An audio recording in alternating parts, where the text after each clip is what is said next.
Okay, we are calling two matters simultaneously. The matter of Dakota Mortensen and Taylor Frankie Paul, case number 264901444, and the matter of Taylor Frankie Paul and Dakota Mortensen, case number 264901819. Council appearances, please.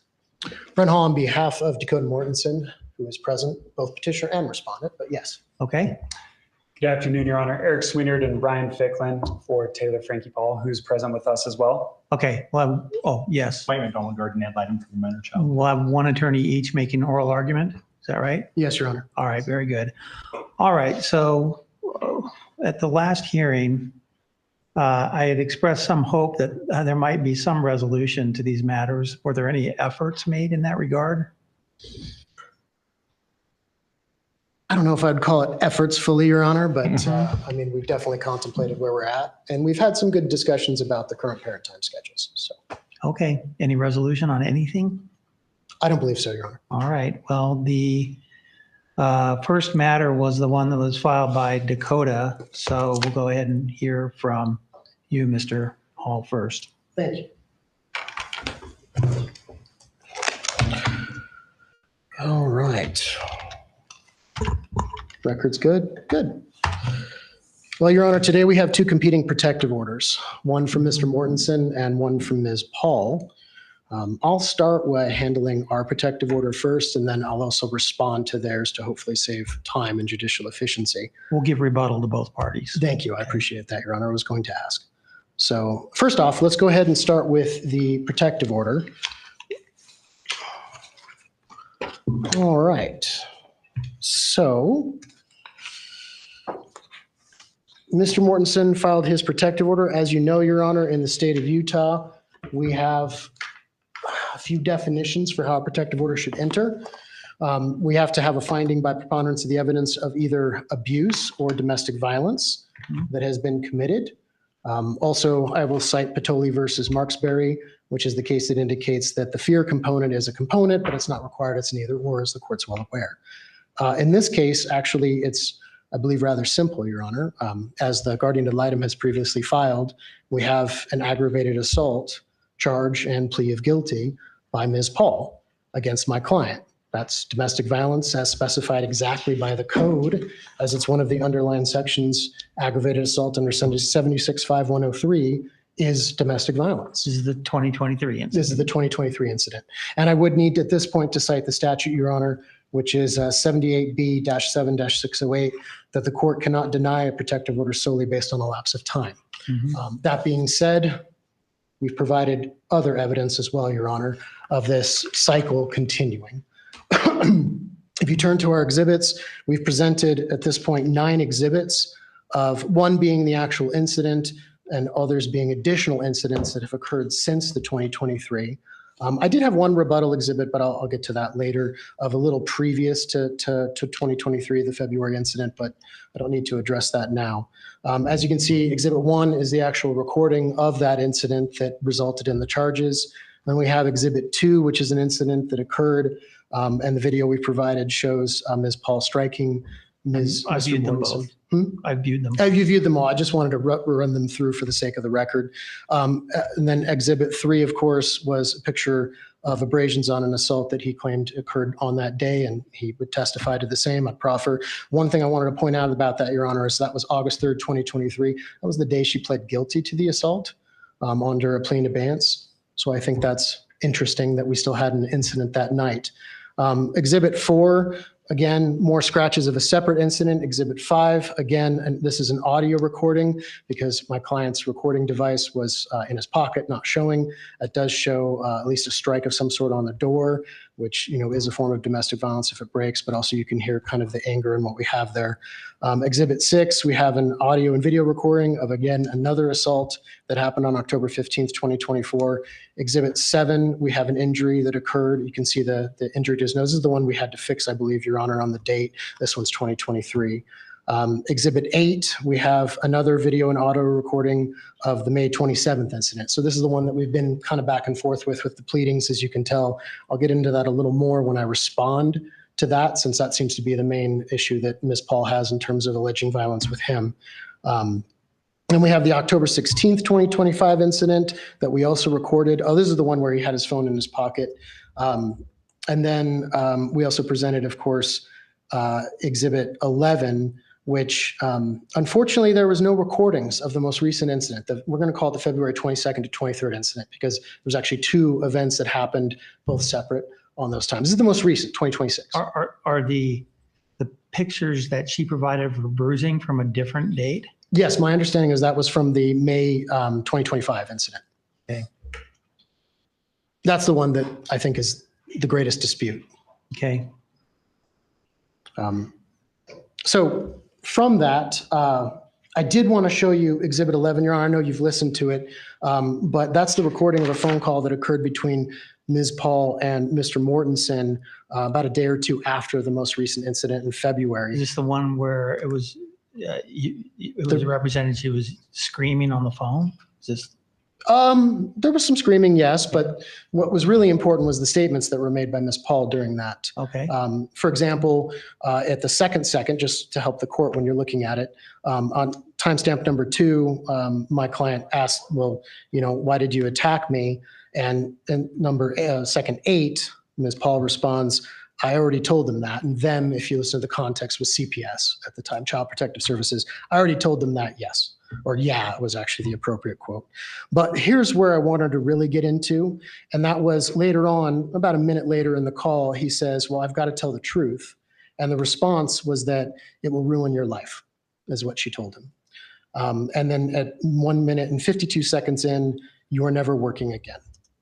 And so that's why, Your Honor, I wanted to explain to the court why my client has multiple incidents of this, continues the cycle.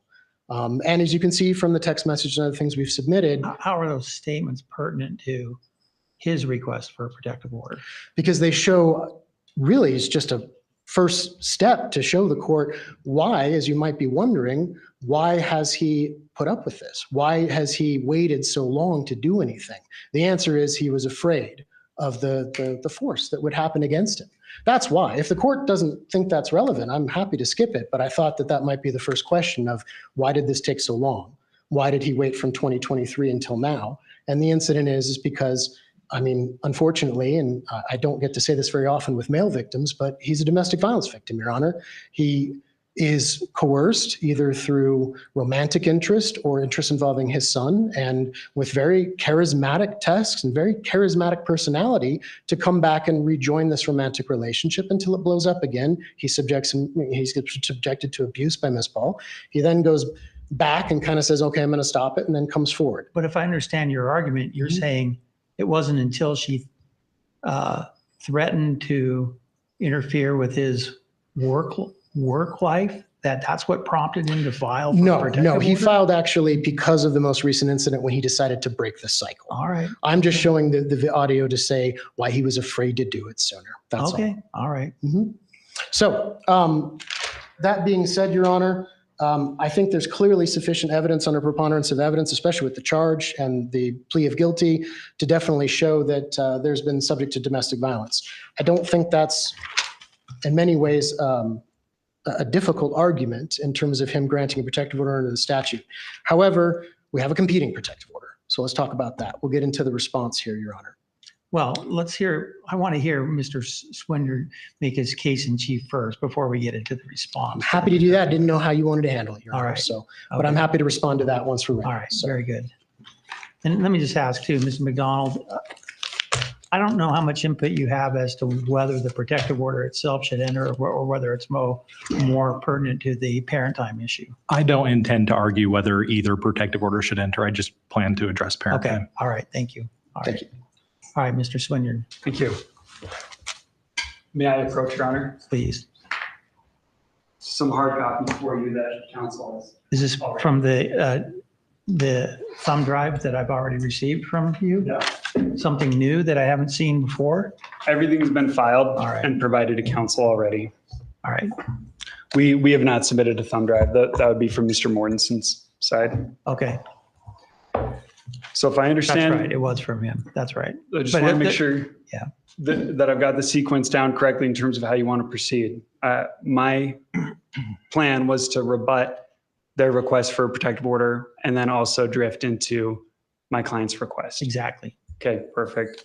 Well, let me start with, I think, the primary incident, Dakota's Exhibit 1. We can call this the barstool incident from 2023. My client has zero excuses for this. It's self-evident that something happened. It should not have happened. It is a tragedy that Dakota and my client's daughter were the victims of her actions. She entered a plea in abeyance for assault on Dakota. She's on track to complete her probation in a few months' time, I believe in August. Don't have excuses for this, but there is a little bit of context to add to this incident. This was a very difficult time in their relationship. They were going through some challenges, of course, compounded by the fact that my client was dealing with 2 recent miscarriages. Alcohol was also a massive factor in the 2023 incident, a factor that is no longer an issue. She has not consumed alcohol. As for Exhibit 2, I think this is an important exhibit as well. This is a video that depicts my client slapping Dakota while they were in an argument in her home. Now, my client understands she should not have hit Dakota. The court can take note of that. It's relevant evidence. We understand that. The video also shows some conduct on Dakota's part that I find concerning. Immediately before she slapped him, he took multiple steps toward him, physically squaring up to her. Toward her? Toward her, yes. Emphasizing the extreme size and strength disparity of this case. I don't know how big Dakota is. I've heard he's about my size, give or take. When I stand next to Taylor, I feel like a monster. I feel like a giant. Well, she didn't retreat, right? She did not retreat. That is correct. But she responded how a lot of folks would. She felt threatened if you get in her face like this. He tells her, hit me. And she did, unfortunately. After she slapped him, he berated her while laughing in her face, telling her to shut up. You're toxic as shit. You're fucked. I hate you, and I hate you more than anyone. It's an ugly encounter between these 2 parties. I think both acted inappropriately. And so I think the court can take some note of that context here. The court was particularly concerned at the April 7th hearing regarding the May 27th, 2025 pushing video, where my client, it depicts her unsuccessfully, I'd say, pushing him out of her home. Now, as she stated in argument on the 7th, as she's repeated and reiterated in her declaration submitted yesterday, she should not have pushed him. The court is justified in being even more concerned about this by the fact that Dakota was holding their son. She acknowledges that. Leading up to this incident, so as you know, Your Honor, it's a brief video. Clearly, there's something going on before the video that resulted in this. And there's also additional context afterward, once Dakota stopped recording. Leading up to the incident, in the days leading up to the incident, Ever had been very ill. And that's a 2-year-old son. Ever had been very ill, and they were having a hard time getting on the same page about how to treat him, how to help him. She feels that leading up to this and during these discussions, he blew her off when she was trying to bring him up to speed. This created a lot of frustration, a lot of tension in the room, so to speak. He came to her house for an exchange right before the video starts. Tempers flared, and she demanded that he leave her home. He did not. This is a familiar pattern in this case. The video picks up with her yelling at him and demanding that he leave. He doesn't. He decides to tell her no, and he lectures her. She then attempts to push him out of the house again while she's holding Ever. Right before he stops recording, she loses her footing and he calls her a fucking bitch. At that point, the recording ends, but what transpires is extremely important for the court to consider as well. And this is rebuttal information, but also something that we would believe give ground to something that we believe would constitute grounds for a protective order in Taylor's favor. She falls to the ground, falls to the floor in her home, and Dakota kicks her multiple times, primarily on the leg. Our Exhibit A, and this is a brief correction, Your Honor. The May 25 incident. This is May, yes. There are other pictures that you'll see of injuries to Taylor. Those came in the aftermath of the February in there. Yes. So I'll walk you through Or this. the but, ones that were attached to her petition? Yes. So both. Exhibit A is exclusively related to May 2025. And so I can walk you through those. I've seen them. Okay, One you've seen question I them. had was, there was reference to a gushing bloody nose, but I didn't Different, see any different photos incident. about that. Yep. Yeah. So that's February. We'll get to that in just a moment. So Exhibit A, as you can tell, this is multiple pictures, I think 5 or 6 pictures depicting significant bruising on her leg and wrist, all over her leg, shin, knee, front, as well as the side of her thigh. Understandably, she was still fuming about this incident the next day. Well, how's she representing that she sustained those injuries? While she was on the floor after losing her footing, she was kicked several times by Dakota. Okay, all right. The next day, after the video had exactly. stopped. Yep. The next day, she's still upset about this, and they're tense in their parenting communications, having some challenges here. So she demanded an apology from him. This is in our Exhibit J. Mm-hmm. She demands that, this is halfway down the page, you apologize for kicking me while I'm down on the floor.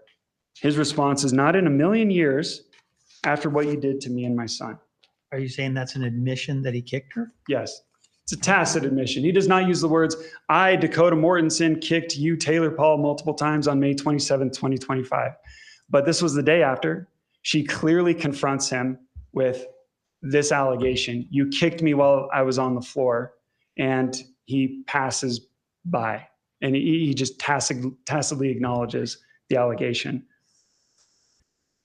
At the previous hearing, I commented, maybe optimistically, I commented that both sides probably wish they could have taken this one back and approached their actions and conduct a little bit different as it relates to May 27th, 2025. But I was wrong. From Dakota's declaration, his arguments, including the declaration he submitted 2 days ago, he describes a story in which he did nothing wrong.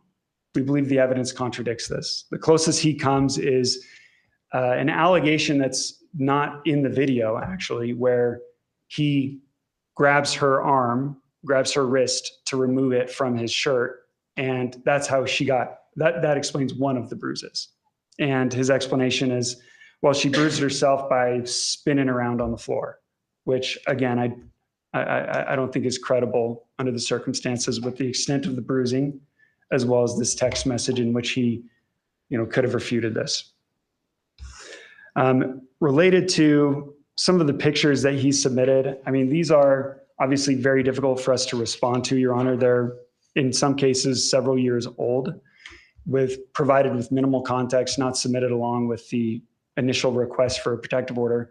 It's obviously a lot easier for us to respond to the video that he submitted, the videos that he has submitted. But we would just point out that she disputes the injuries that are sustained, that are depicted in these various pictures in Dakota's exhibits. Disputing them in what way? She has it would be foundational, and she has no knowledge of the incidents. Of the injuries? Exactly. Depicted in the photographs. And in most cases being quite old. So naturally she'll have difficulty responding. Exhibit 9 is an interesting video. It depicts Dakota and Taylor getting into an argument in her home while he's with Ever, I believe picking Ever up, spending some time with him in his room. They get into an argument and Dakota starts the recording, has it in his pocket. They get into one of these verbal arguments. She tells him to leave. He does eventually. She entered the room, did not kick the door down, as he alleges. He tried in the video, as you'll hear, he tried to get her to admit, you just kicked the door down. And she does say, okay, but it's very curt, very abrupt in an effort to disengage and get him out of the home. Like, okay, Dakota, just shut up and get out of the house. That's how I interpret the tone of the response. It's not an actual admission of, I kicked this door down. I want to draw the court's attention as we transition now into the events of February of 2026. I want to draw the court's attention to our Exhibit I, This is the police report. A lot of interest raised by the court, understandably, at the April 7th hearing about the status of the police report. Where is it? You know, do we have it? What are the investigators going to do? Are prosecutors going to file charges against any of these folks? Great. And that makes it easy for me. I'll just cut right down to the chase with the police report. We submitted this as our exhibit yesterday morning. As the court has already seen, pages 3 through 17 of the police report contain the meat of the investigation, of the findings. You know, and you'll see they did their due diligence. They kicked over a lot of rocks here. There's multiple verbal and written statements from both parties. Both parties submitted pictures. Dakota submitted some videos. As I interpret it, it's largely the same body of evidence as what's been provided in the respective protective order matters. Very, very large degree of overlap. And this, importantly, is centered on the allegations that took place on February 22nd and 23rd. And in all candor, I think it is helpful. You've already read this, Your Honor, so this won't be... You can read relevant passages if you want me to. Sure. If you want to highlight those. I'm just looking at one that kind of encapsulates what happened, because obviously as outsiders of the investigation looking in, you always kind of wonder, you'd like investigators, prosecutors to kind of show their work, provide their analysis as to their findings. And on page 16, the city prosecutor, this is the investigator's recitation of the prosecutor's analysis on the case. And I'm reading this to be candid, Your Honor. This cuts both ways. This is a mixed bag for both parties. It certainly doesn't completely absolve my client. I understand that, but I do think it is relevant. So I wanted to just read it briefly. It says on March 20th, 2026, the city prosecutor provided me, this is the investigator speaking, with an analysis on the case. She advised that neither Taylor or Dakota are credible witnesses, with both their statements being fraught with inconsistencies, such as Dakota's statement to 911 and Taylor saying she had a bloody nose with no evidence of that being true. That Taylor most likely injured Dakota on February 22nd, ripping off his necklace and causing the injuries she sustained. And causing the scratch to his neck in the process. Dakota causing injuries to Taylor on 223 while in the truck, because the injuries she sustained do not fit him pushing her off of him. The injuries are more consistent with him grabbing her head or neck and shoving her head against the dash, and that both parties are misrepresenting their behavior. Also, Dakota had told her that he had not spoken to DCFS, and when she had spoken with DCFS, they confirmed they had spoken to him multiple times. They then conclude that DCFS might be the best way to help these folks. There's no criminal charges, either way. Either way. At least at this point. City or county, no criminal charges against either party. The DCFS investigation is still ongoing? No, it's completed. All right. And I'll give a full update on DCFS in just a moment, Your Honor, because I think that's an important point. So we mentioned bruising. Exhibit A, as I mentioned, relates to the May 27th incident. There are a few. This is an overlap with my clients. It is our Exhibit E. If we look at pages 25 through 27 of the police report, you'll see the bruising. You'll see a compilation of the bruising that's referenced there.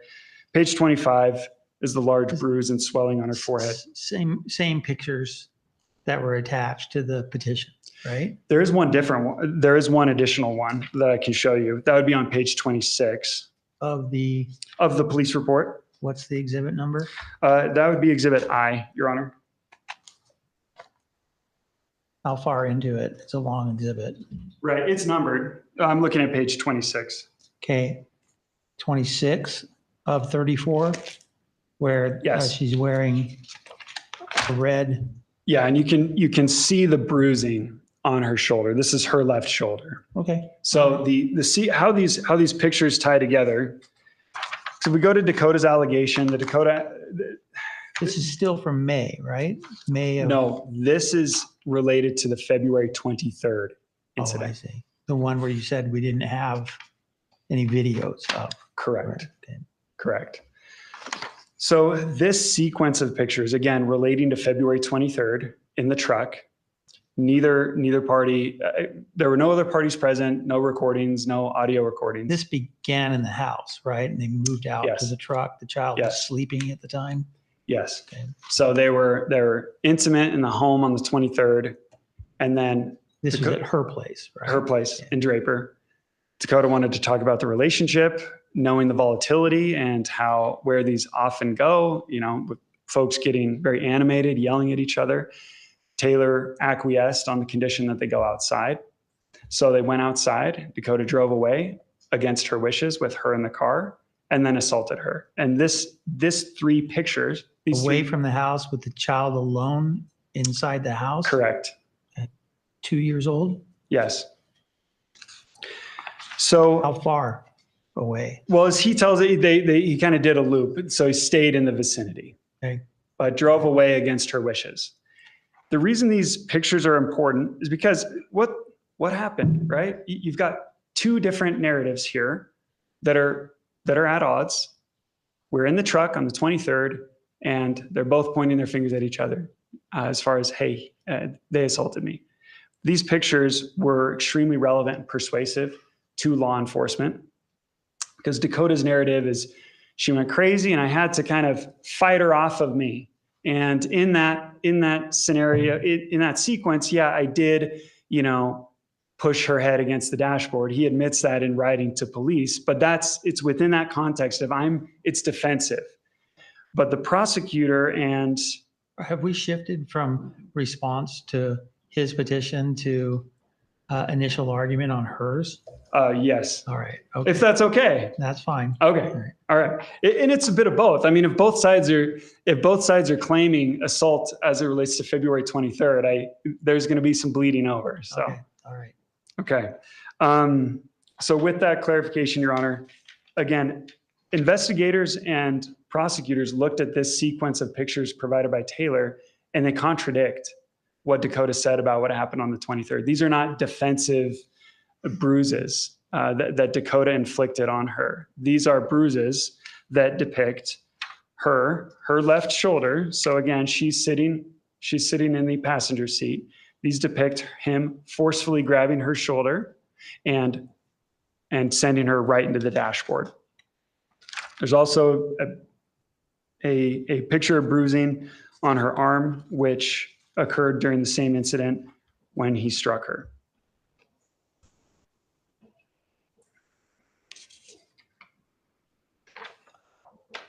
Now, again, we've switched gears a bit and kind of drifting into my client's request for a protective order. As it relates to Dakota's conduct, my client has seen patterns of abuse and isolation, harassment over the years. And she would like to highlight just a couple of things that kind of speak to his inclinations, speak to what his desires are for her, his possessive nature. We have submitted as our exhibits B and K a very small glimpse into his obsession over Taylor, his inability to move on and leave her alone. Perhaps the strangest exhibit of the hearing will be our exhibit C. It's a 3-page sequence of pictures that depict a tattoo that Dakota received on the inside of his lip, his lower lip, of Taylor's initials. This was done without her knowledge, without her permission, and during an extremely difficult time in their relationship. It was unwelcome. She told him that. As soon as she found out about the tattoo, she told him that, labeled it creepy, and he just doubled down on it and denied that there would be anything objectionable about it. Dakota does attempt to muddy the waters. In his statement filed this week, he does attempt to muddy the waters on this issue. He attaches a text message in which they claim, Taylor implies that she liked the tattoo, finding it quote unquote hot that he had the tattoo. That is not a fair reading of the text message. It's clear that she's mocking him for having the tattoo. She's essentially telling him, I'll be thinking of your silly tattoo while I'm with other guys. It wasn't nice that she said that, but that is the context, and that is the correct interpretation of what she was attempting to convey, not meant as a dig at him. It was meant as a dig at him, not a genuine expression. Another objection my client has regarding Dakota's conduct over the years that, again, shows his infatuation with her, inability to let go, his monitoring of her, is shown in our Exhibit K. This is at the very end of our exhibit packet, Your Honor. Very briefly, this demonstrates that there are two instances. There were two instances in which Dakota stole Taylor's phone. Specifically, if you read these, specifically— This is him talking in this text bubble, in these text bubbles. Yes. And so, for example, if you go, so Exhibit K, pages 8 and 9, if you go to the second to last page in this exhibit, that is page 8. What's being shown here is the first instance, did you steal my phone? So weird. And she confronts him about it, and he downplays it. The second instance is depicted on the final page here. You stole my phone again? He says, yep, wanted to read all the messages of you and Braden. She says, dude, you're a creep and it's illegal to be stealing from me. And his dismissive response was, oh, call the cops. So he didn't understand that he had crossed a boundary, that this was invasive, that it was at a minimum improper for him to be observing and intruding on these communications that he imagined she was having. Finally, Your Honor, I do want to, as it relates to his abusive conduct, I do want to touch on something that is a little unusual about this case. There are a few aspects to it that are a bit unusual, but this is one that my client and I find, I think, relevant, and that is a very public leak of the 2023 Barstool incident to media outlets, one specific media outlet, TMZ, on the same day that Dakota filed his amended request. You're talking about the affidavit from Draper. Yes. Okay. Yes, she touches on that. Yes. So you're correct that a declaration from Jesse Draper was filed yesterday afternoon. Okay. And so I'll get to that in just a moment, but to provide a little bit of context, last year, my client, she was announced as ABC's Bachelorette. Filming took place in the fall. The season was supposed to have debuted on March 22nd. However, on March 19th, the same day he filed his amended request for a protective order, a news outlet published the video of this incident. Before this release, it had not been out in the public.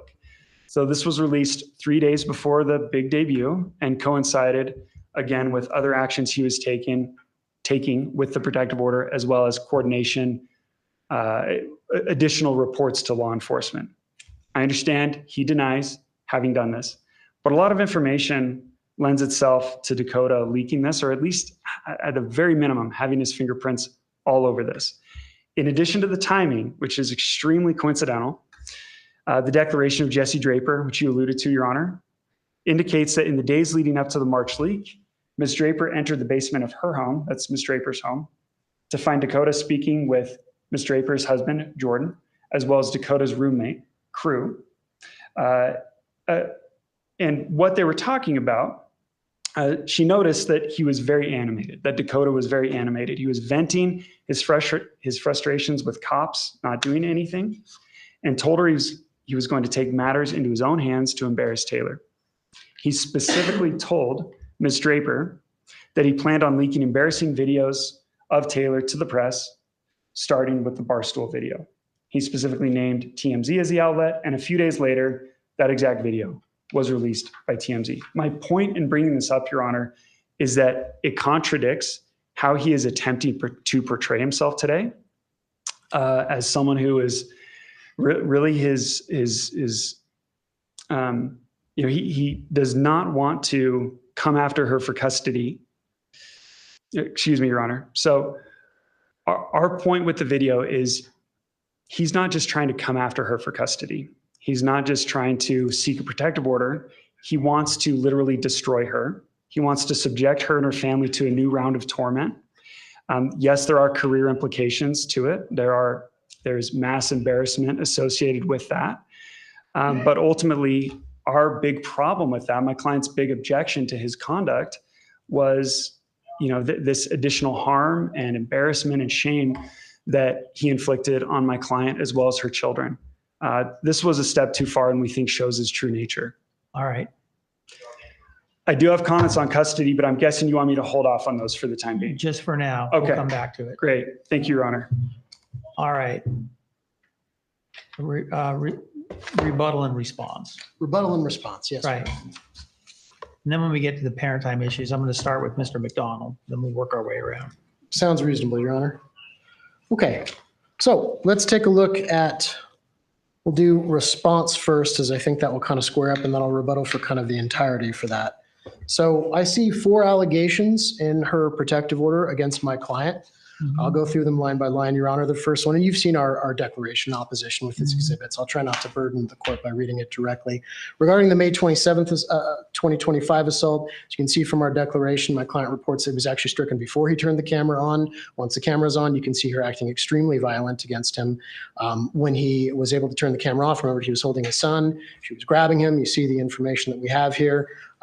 We suspect her injuries were occurred from her. I'm more interested in his explanation for her injuries. So the wrist is likely because he had only one harm as holding the kid to try to get her arm off because he was trying to get out. She tripped. And I think the tripping and the kicking on the floor is likely where the bruises to her legs happened. He does not believe he ever kicked her at that point in time. And I do have some interesting bit about that. He doesn't believe?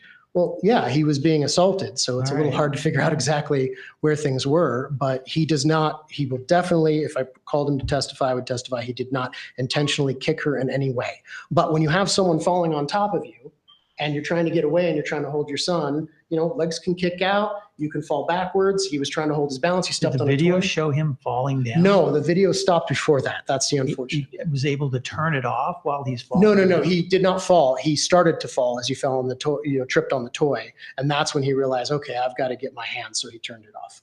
So all right. That's what he says. And I think that makes a lot of sense, Your Honor.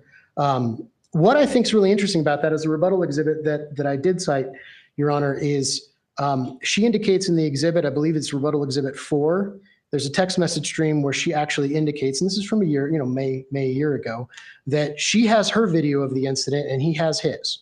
What I think is interesting about that, we've never seen her video, which leads me to believe she was either being untruthful and she never filmed it, or she did have a film and she's not showing it for a reason. And that's what I think is important, Your Honor. It does go to credibility. We're in a preponderance suit here. I do think that that's important to recognize. I also, really want to put this in perspective. He is holding his kid at the time. He's trying his best to leave the residence. And so that's where we're at.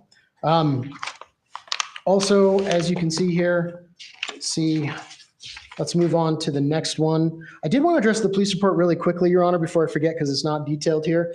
And that is, remember, police are always looking at beyond a reasonable doubt. It's a different standard of proof. These injuries, that was photographed, there is no, kind of nothing but her testimony or her statements that they were inflicted by him. And there's nothing but his statements as well. This is not the February incident. This is the February incident. There's nothing, no one recorded, everything was done after the fact when police were called later. And that's the problem. And it was like, I think 2 or 3 days What's odd to later. me is that from May of 2025, there's video and photographic evidence, but no charges either way. I know, Your Honor. It's a little odd too. Very And I'm a little surprised as well, especially since Ms. Paul was under court probation at that time. Or not just court. I think, well, I might have the date wrong. Correct me if I'm wrong. But she was under AP&P probation for one period of time, and then it went to court probation. So the fact that didn't come forward. It's why I mentioned earlier, Your Honor, that stuff about him not coming forward. It's because I think that's the oddity, is why doesn't he tell the DA? Why doesn't he do these things? Because he was afraid. Okay. And so now let's head over to the February 22nd incident. You've seen our response, Your Honor. We see text messages. She indicates in her protective order that he was harassing her and trying to come over and trying to hook up. The text messages that I submitted, extremely clear. She invited him, and she invited him for the sole purpose of intimacy. And I think that's extremely why we keep seeing this cycle happening. And he did go over. I just have to back up. I mean, they entered into the stipulation for 50-50 custody in June of 25. I'm right? aware. After this all happened. Yes, I'm aware. Okay. And that's part of the problem, Your Honor, and I'll get to custody in a second, We'll but get that's to it. why I mentioned those issues, is that this is a man who I would expect a lot of male domestic violence victims is he's trying to make things work. He's trying for the sake of his kid. And he's still enticed. He still has this spark of romantic relationship that occurs, but then it's a cycle. Then it breaks down. Then there's an assault. Then there's a, kind of a, oh, I'm sorry, here we go. And you can see, like, for example, perfect case scenario on the 22nd incident when we're talking about the broken necklace. You actually submitted the text where she said, I bought you another necklace. Well, I can quote it, but I bought you another necklace for the 1,000th time. All right. Okay. 1,000th time. That's a pretty good statement. These are being ripped off a lot. And he can find the information he can, but, and the pictures he can, but that's where we are. He gives a pretty good incident. I mean, you can see on the 22nd, that was the thing. She jumped on top, strangled him, pulled his necklace, broke it off. We have the text messages that support that. And then we have again, that one I do want to mention. He did call 911 that night. That was the first inkling because he realized he looked over at his son, saw his son terrified and crying and went, I can't do this anymore. I can't do it. I've got to take it. I can take it. My kid can't. Are we February leading 22nd. into 26 now? February 22nd, 2026. One where we don't have any. No video. No video. Okay. And in that incident, he does call 911. And he regrettably, she said, please don't. And so he makes something up and says, oh, we're wondering if the kid's sick. Because the kid was sick earlier that day. So it's not a lie, but he chickened out. He didn't tell police I've been assaulted. He didn't want to face that wrath. And so he left. The next day, February 23rd, it's the next day, early morning. You can see the text message we provided. She entices him again, specifically saying, come over here. I need intimacy. I'm paraphrasing it in a nice way because we have cameras, but it's not that nice in the text. Similar kind of behavior himself. Yes. In that regard. Yeah, there is some of that as well. Yes, of course. But, requesting or having, sexting back and forth is not grounds for a protective order. But in this case, I'm presenting it because it conflicts with her narrative that he's this stalker that is somehow always hitting her up or going there. She specifically requests it. He specifically goes on the 23rd. They have a whole discussion about where they're going to be able to do it because it has to be downstairs because the kids are there and they're sleeping and this and that and this. And they go down there and the same thing happens. But this time, she throws things at him. She throws his phone, breaks into the wall. It like sticks into the drywall and he had to pull it out. It's probably why he didn't record. And then he runs out to the truck. And while he runs out to the truck, she follows him. And she was trying to block him from leaving the residence. It's not the actions of someone who's. So here I just have stories, right? This is just stories. Yeah. We just have their story and our story. Proffers of testimony. Proffers of testimony. And he says that she. Except maybe for the one exhibit that she said occurred from what transpired in the truck, right? Yeah, well, we have the police report, but their statements pretty much follow exactly what we're saying here, Your Honor, which is he says that, and it's my client, that, and I think if you look at the history of this case, it's the more credible retelling, that she follows him out. She blocks him by getting in his passenger vehicle so he can't leave because he says, this is it, I'm calling police, I'm done, okay? She doesn't want that to happen. She follows him because she has got a lot on the line. She follows him, gets in the car. This has happened before, he would testify. He's like, I don't know what to do. She sees a text message come through or a phone call come through from some girl that he's seen. She starts kicking and busting the video screen thing that we have, in our trucks or our cameras in our cars. She didn't break it, but she was hitting it. Then she starts, striking him. He's like, well, I better, try to get out of here. So he starts driving.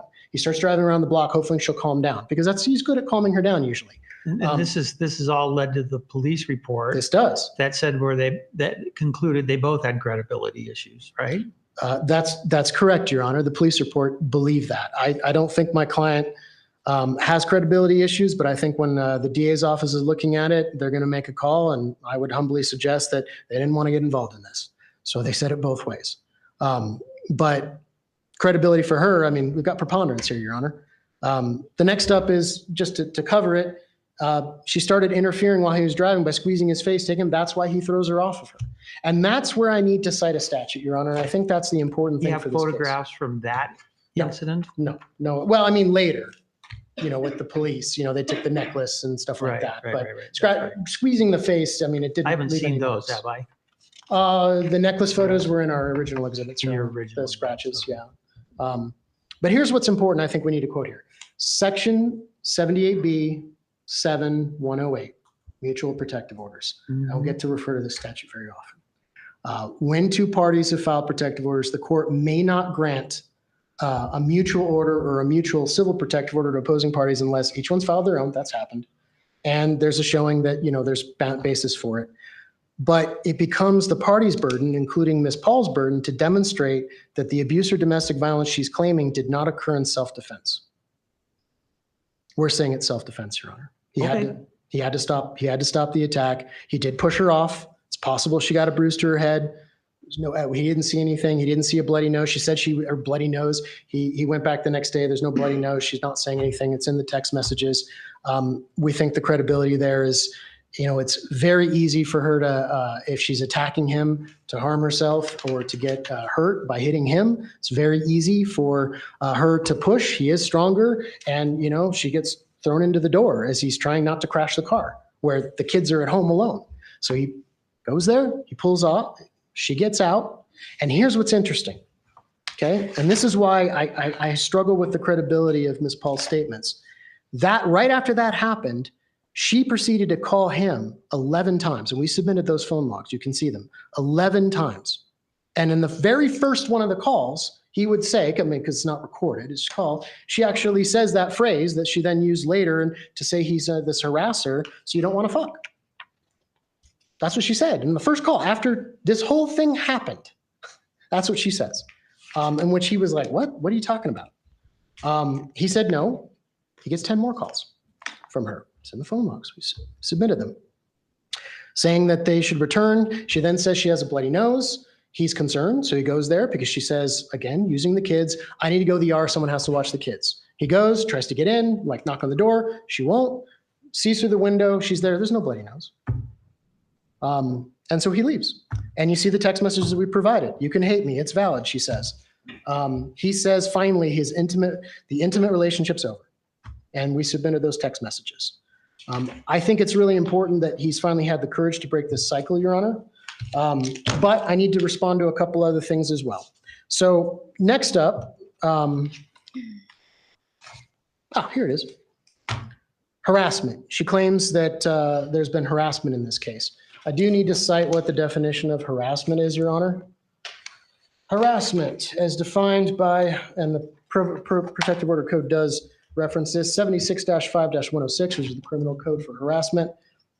An actor commits harassment if, with an intent to frighten or harass another, the actor communicates a written or recorded threat to commit a felony. There's no evidence of that here, Your Honor. That's not harassment. It's not a basis for a protective order. February 23rd, we've covered. February 14th, the harassment and stalking.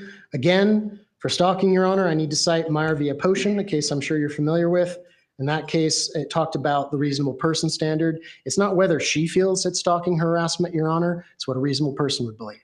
And falling into that, when we look at it from an objective standard, the one piece of evidence she really draws on is this tattoo.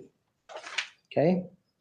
And, and just because I forgot about it, but in Exhibit 10, which happened right after the incident, the 23rd, we showed you the phone logs. She made 151 phone call attempts to him between 2 hours.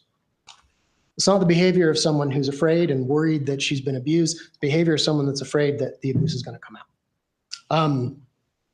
So February, it sounds bad. When I first heard about this tattoo thing, I went, geez, Dakota, what are you doing tattooing something on the inner of your lip? And he gave me an explanation I wasn't prepared for. Makes a lot of sense. It was a filmed segment of the TV show, Your Honor. All the dads decided to go down to the tattoo parlor as part of the Secret Lives TV show. It was filmed. It hasn't been released yet. They all get tattoos and they all think, oh, it'd be so funny if you put Taylor's initials in your inner lip. And it's something else I didn't know until I looked into this. Inner lip tattoos, the reason why people do that is they fade. They are not permanent. They go away. I have no idea whether that's accurate. And I don't So have any I will expert proffer my client's to that. testimony. In fact, if you want, One way or I'll show the you. other. It's not really there anymore. All right. So that's why. So it's not something that shows or permanently affects the bodies. What I think is really important with that is he was there with the group. It was filmed. When it comes out, we'll probably all see it. And what's important with that is, more important is that you could absolutely see in the messages that we provided, the text messages. Yeah, I mean, they're trying to say she was just horrified by it, but no, she actually talked about how she was, I'll say it's kind of, I mean, I'll soft sell it as a turn on, but my client would proffer his testimony right now that that very night of those text messages that you saw of her allegedly being freaked out about it and thought it was possessive, they were intimate that very night. So this is not a stalking, harassing behavior. These are two people that are on a TV show. They're doing all these different things to kind of make it interesting as TV is. But that's not stalking behavior. That's not harassment behavior. Yes, my client will admit this is an inappropriate relationship. It needs to stop. That's why he filed his protective order. But the main issue here, when you look, and I guess we're doing rebuttal as well.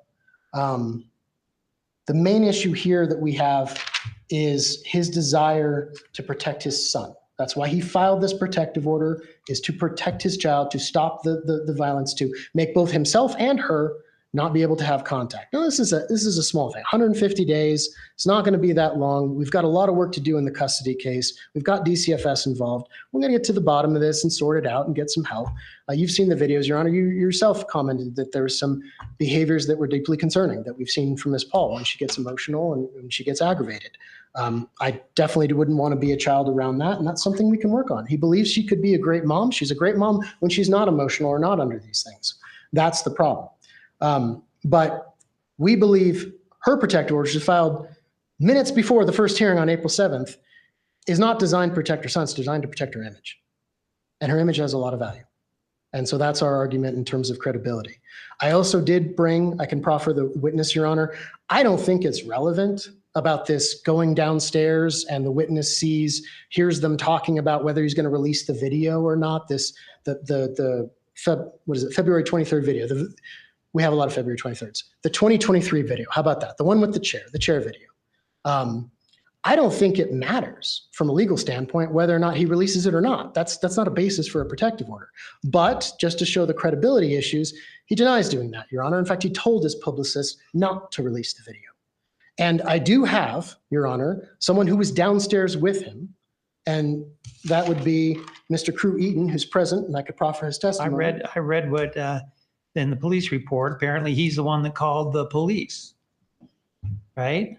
Oh, the roommate? That's someone different. Crew Eaton, he was the Oh, one. no, the same person. Yeah. Yeah. But Crew was down there at the time, and if I point to him and he can correct me if I'm wrong, he would say that Dakota actually kept saying he didn't want to release it. Didn't want to release the tape. Like I said, not terribly relevant. Exactly. So, Your Honor, I'm happy to talk about custody if you'd like to hear from that. You said you wanted to hear from the GAL first, but that's where we're at, Your Honor. All right, I still need to give Mr. Swinyard the opportunity for rebuttal on Taylor's request for a protective order. And after rebuttal, you'd still like me to sit tight on custody Yes. before we drift into that? Yeah. Okay. Understood. I have the domestic case too, so I don't know where this is all going to lead, to be honest with you. Are we going to keep coming back here periodically for time immemorial? We'll see. Yeah. Hopefully we can avoid that. The word cycle's been thrown around. A lot of back and forth, a lot of toxicity in this relationship for a few years now. My client, she is taking accountability for her role in that. She's owning not just her participation in that, but the actual misconduct that related to it. We've gone through some of the allegations in the protective order, Mr. Mortensen's request for a protective order, and she's provided some context and some accountability for that. Mr. Mortensen does not own anything. He's not owning up to anything in this case. His strategy is extremely simple. deny everything. His only crime, as he tells it, is to give in to her advances. No mistreatment by him, no abuse, no violence of any kind. My client has shared her version of events regarding her request for a protective order. Again, the May 2025 incident does stand out. We got an interesting characterization of it today. I do want to ask, and just from a credibility standpoint, she was texting him saying her nose was gushing with blood, but there never was a photograph of that. Well, let's just keep the sequence straight. That was a different incident, which I'll come to in just a moment. That's all right. I know that there's a handful to keep track of here, but the May 2025 incident is her pushing Dakota and Ever out of her home. That's the one I'm referring to right now. Okay. All right. So again, this one stands out because there is an admission, a text that we believe operates as an admission that he did kick her. There's photographs too. Yeah. Photographs of bruising, and counsel's version of events came awfully close. I would say he did acknowledge that his client did kick Taylor while she was on the floor, but there was some vagueness. He proffered that if he were to take the stand, he would say he didn't recall kicking her. Yeah, he may have, right? And then speculated that, well, it would have been a natural response. And he was being attacked at the time, right. Is what his argument is, self-defense. Exactly. Yeah. Yep, I understand the argument. I just don't think it's very credible under these circumstances, especially with the photos of the bruising as well as the text message. The February, now we're skipping ahead to so the one you just mentioned with the bloody nose incident, Yeah. Your Honor. The February 23rd, 2026 incident. Need to evaluate this and scrutinize this one as well. What the evidence actually shows, despite what he has alleged regarding this, what the evidence demonstrated to investigators, and which we think is more credible, is, again, he assaulted her, violently grabbing her by the shoulder and throwing her into the dashboard. Okay. I looked through his declaration from 2 days ago. I don't even think he acknowledges that his force sent her into the dashboard, but he acknowledges that in his written statement to police. All right. So he's having a hard time kind of keeping his story straight and providing some context for her injuries. He did, after that incident, he did finally drop her off at her house. He feared, and this is not me speculating, this is what's going on in his head, according to his statements to police. He feared that he injured her. Shoot, maybe she has a bloody nose. And that's why he did not call 911, which I think is curious. He didn't, but she didn't either. Right. But what my point is, he's saying, I was about to call 911, but I thought I injured her. So I'm going to go to her house and see if I can contain this chaos, which I think implies guilt on his part.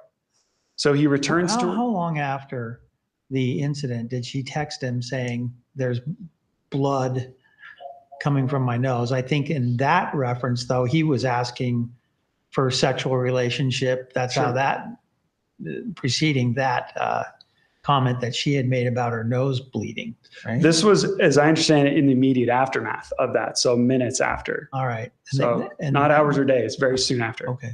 All right. Which I think is curious. But she took a photo of the arm, the bruise, but not the face. That apparently was. Yeah, she should have. The bruising, she I mean, that thankfully would be seemingly more compelling, wouldn't it? I mean, it would be nice to have it today, sure. But I mean, she got around to taking the photos after the bruises developed, and she should have taken a picture of the bloody nose. Okay. All right. And again, this is the instance where he claims that she just assaulted him, and yet he goes back and asks for sex. And we'd object as to foundation, as to these call logs. The call logs that have been submitted and evaluated are all over the place, difficult to follow in terms of the dates, the timestamps. Some of these communications show that these are outbound calls from Dakota to Taylor. Some are coming from Taylor to Dakota. And so we don't think that it actually lines up and demonstrates that there's 100 missed calls from her on one of these days. So we believe that these instances, among other things, among his possessive behavior, which we've outlined with some examples in our exhibits, his vindictiveness in terms of trying to, again, go one step ahead of things and ruin her life with the leak. We think that this will be important to have a protective order entered for her. She'll certainly benefit from it, and she's met the grounds for doing so. Do have a couple comments on his protective order as well, Your Honor. She's trying to take accountability, and she has done so in this case related to the bar stool. And Can I ask a question about that too? Sure. Didn't she make those same arguments at the time of her criminal sentencing? Yeah, I Taking presume I was accountability. not involved in that, so I don't know exactly what statements she would have made. All right. Okay. All right. But we believe the court has discretion, certainly, to enter a protective order in Dakota's favor, but it's not mandatory in this particular case. He has shown zero fear of my client whatsoever, which is an element. It's not a silver bullet. I don't know that there is a silver bullet, but it is a relevant element to consider here. You can see it in his expressions and how he communicates to her during even their most heated exchanges. He eggs her on, laughs in her face, insults her relentlessly. You can see this lack of fear in how he pursues her over and over again, love bombing her, manipulating her. Examples of these possessive overtures are included as exhibits B and K in what we've submitted to the court. Mm-hmm. We can see this in how he's working overtime to completely destroy her. He is obsessed with this woman. He's not in fear of her. Those are different issues. Likewise, the court can and should consider the passage of time of many of these instances. The court understands that you are prevented from only relying on a passage of time, but we still think it's relevant in this particular case. If he was in fear, if he's truly been in fear, trapped in this violent relationship for over 3 years, if he truly considered himself a victim who needed protection, why would he instead just sit behind a camera and just stash embarrassing, difficult moments in their relationship? It's not really in line with what we'd expect, how we would expect a victim to act. And so we are asking for entry of a protective order in her favor and denial of Dakota's protective order, Your Honor. Okay. I want to switch gears and go to the parent time issues. I want to start with the guardian ad litem and see where we go from there. Okay. And Your Honor, I'll be pretty brief. Frankly, since we were here last time, my opinion and recommendation hasn't changed, and it's still based on the same argument that I made previously. I've reviewed all of the new information. I tend to agree with the police report that as you read through everything and look at the evidence, it's difficult to find credibility with these February incidents from either party, frankly. My concern goes back to the initial incident in 2023 that didn't involve my client, who wasn't born at the time, but did involve I guess I can't say petitioner or respondent because they're both petitioners and respondents. Mother and father. Yeah, correct. But that incident was alarming to me because of the chair being thrown with the child sitting right there. I know it wasn't intentional it wasn't child abuse in my opinion. She wasn't intending to throw the chair at the child.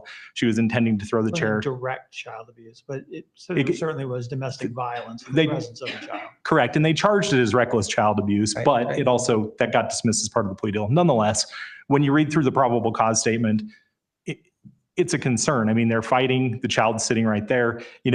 Domestic violence related child abuse can be a little bit interesting in that sometimes you might have a child in the room next door, but the child's not in direct harm. In this situation, the child was in direct harm. The child was sitting right there. The chair hit the child in the head. And that didn't stop her. It didn't stop her actions. Again, she pled to the charge. She did the DV assessment as part of her probation. She's complied with probation. She completed, from what I can tell from the probation report, everything that she should have, and she should have learned from that. And then we go back to this May incident, and I understand, and I said this last time, there's a beginning that's not filmed and there's an ending that's not filmed. But what is filmed is Mr. Mortensen holding his son and Miss Paul coming at him and pushing him and pushing him. And I don't think it's the trip incident that has been discussed, because it sounds like that happened after the camera was off. But you can see Mr. Mortensen, you can see the camera go like this, and then it kind of ends.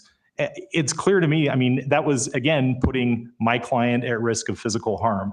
If this was a situation where the domestic violence and the fights that had occurred were done in the presence of the child, and the child wasn't specifically in physical risk, or if there was kind of a wake up when these things happened and it stopped, I might not be recommending supervised parent time, but I am really concerned about, like I said last time, Ms. Paul's ability to control her behaviors in these situations. Well, I mean, this is the question I have for you, Yeah. which is I don't see really that there's any other, let's say no criminal matters I could find regarding Dakota. And the only criminal matters that were found had to do with the interactions that they had with each other. And even in the videos too, as well, the injuries, these are all relative to interactions the two of them are having with each other. What's the risk in terms of to the children if I'm keeping them both away from each other? I think the risk is that when you have someone who perpetrates domestic violence or is involved in domestic violence and there's no sort of learning to control the behavior, I think the risk is that there can be future relationships with other people, that those relationships can lead to domestic violence again. I think that there can be additional fights that happen with other people, but I agree, there's no criminal history there. It's just those two situations were extraordinarily concerning to me because there wasn't that sort of wake-up call when the child was put in harm's way. And again, it's my concern that there's a lack of control there. My thought is that the family is working with the division. They're doing services with the division. What happened with the case closure on the DCFS investigation? Supported mom for DVRCA and supported dad for failure to protect. Oh, they both were supported. Correct. One for failure to protect, the other one for DVRCA. Okay. So the division is providing services to the family. What I would like to, yeah. What I would like to do, and I understand that the court has the primary custody case also, and so, maybe this isn't the best idea in the world, but what I would like to do is set a review date and come back in about 60 days and see what the progress is on the DCFS cases. Do we know what services are being, what they're doing right now as part of a services plan? I do. I'm a little bit hesitant to discuss it on the record, but there's going to be some assessments done by both parents, and then follow the recommendations of those assessments. EV assessments? Yes, and mental health assessments. Okay, so this is not voluntary. It's at this point, it's voluntary. Avoid filing of a child welfare petition. That's essentially it. So I think that they would call it voluntary because there's not court orders, but I think that there has been discussion of filing child welfare petitions, but for the agreement to do the services. Well, this isn't juvenile court. I can't take the kids away Correct. from both, child away from both of them. And correct. Supervise them both, right? Correct. But what I think I hear you saying is you're more concerned about her conduct than his, though. I mean, any concern about what you've heard with respect to his conduct? And yeah, I mean, absent her behavior, I mean, there's certainly under certain circumstances, I might consider supervising him as well. And I understand that too. My biggest concern, well, I'm not going to sit here and say I don't have concerns with his conduct. I mean, I've listened to the audio, I've watched the video. I don't understand from his position how when he's being attacked, rather than booking it out of there, which would probably end things, he pulls out a camera and films it. Well, I had those same thoughts. Yeah, that is a concern for me. But his actions, as I see it, he's not throwing chairs that are potentially hitting my client. Right. He's holding my client and backing up when he's getting pushed. Those are the difference. I have some thoughts about that too, about the nature of each of their behavior. Yeah. With that said, I mean, I don't disagree. I mean, it's 2 years that my client has been alive, basically, Mm-hmm. and he's been exposed to this for that 2 years over and over and over. And Mr. Mortensen has an issue. I mean, that's why they supported him for failure to protect. Yeah. Okay. All right. Let's go. We'll go back to Mr. Hall. You'll be up next on the parent time issues. Well, Your Honor, that's why, and I do take issue with it continually saying that Dakota isn't taking, or Mr. Mortensen isn't taking responsibility. That's the responsibility he's taking. He believes he needs to break this cycle of continuing to essentially fail to protect by not withholding, not saying, no, we're not going to come back. I'm not going to take your text messages again. I'm not going to expose my child. He could have done that way. He could have. But he chose instead to file for a protective order. That was his method of saying, I'm done and we're over and we're going to separate. And I think Right. that's a good way to do it. And we shouldn't blame people for filing protective orders to assist them with that. Well, your argument though was that hers was in a sense retaliatory, but I think there's a there's some component to evidence it. there that, in terms of her bruising And, as well, passage of time. In one sense, you're arguing we shouldn't be dismissing his request due to the passage of time, but you were suggesting maybe I should with respect to her. No, hers, the most recent thing we're saying, it's just not credible. It doesn't rise to the level of Right. domestic violence or abuse, Your Honor, what she is saying he's done to her. He's trying to defend himself and leave. We have ample evidence presented that she has committed domestic violence and abused him. Mhm. So we only need one protective order to keep this running.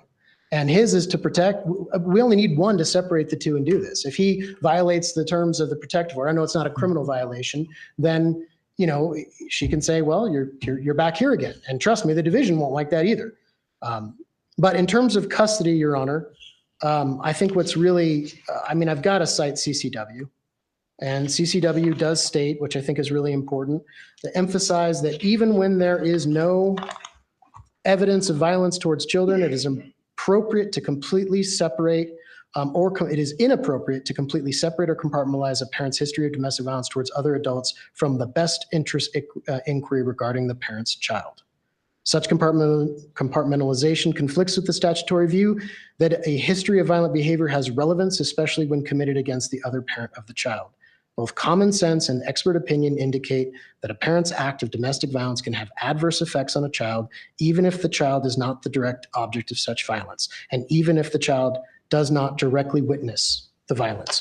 You've heard conflicting testimony. I know you have to make a call, Your Honor, in terms of credibility, but the one thing that's run throughout this entire case of all the evidence you've seen is we have multiple incidences of domestic violence being perpetrated by Ms. Paul against my client. We have only one incident that she's claiming of him injuring her, besides the one that both parties the police are saying are incredible, where it's seen and it's seen on the video, it's defensive. And I think that lowers the credibility of it and makes it that we don't need it. We don't need her protective order. We don't want to put them on kind of the equal footing here. We need to call out who's the abuser and who's the one that's failing to protect from the abuser in the past and he's trying to protect today. I did want to mention, there's some text message I submitted. I think it's Exhibit 5 in my rebuttal where she says he's a good man. And she apologizes for her behavior. But this is 2024 and it's still happening. Also, I know we have siblings in this case. There's two older siblings that Miss Paul has with Mr. Paul.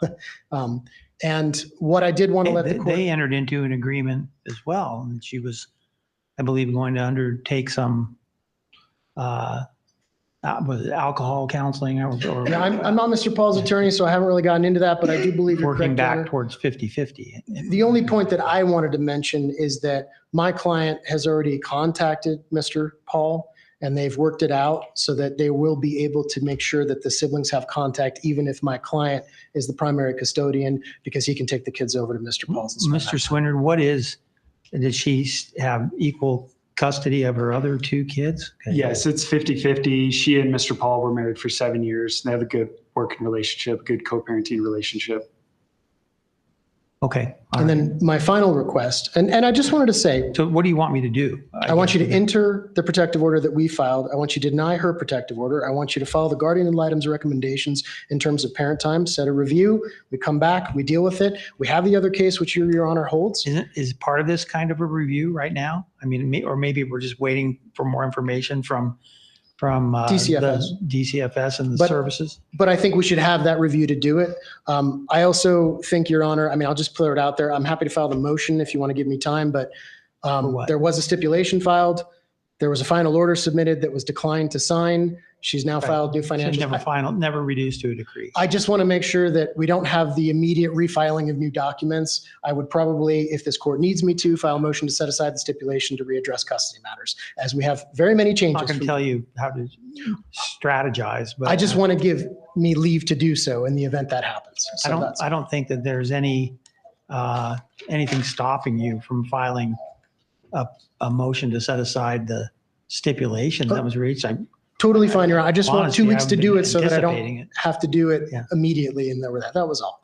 So just 2 Okay. weeks leave in case they decide to file tomorrow, the All right. final documents. But I think that's where it is. Does the court have any questions for me?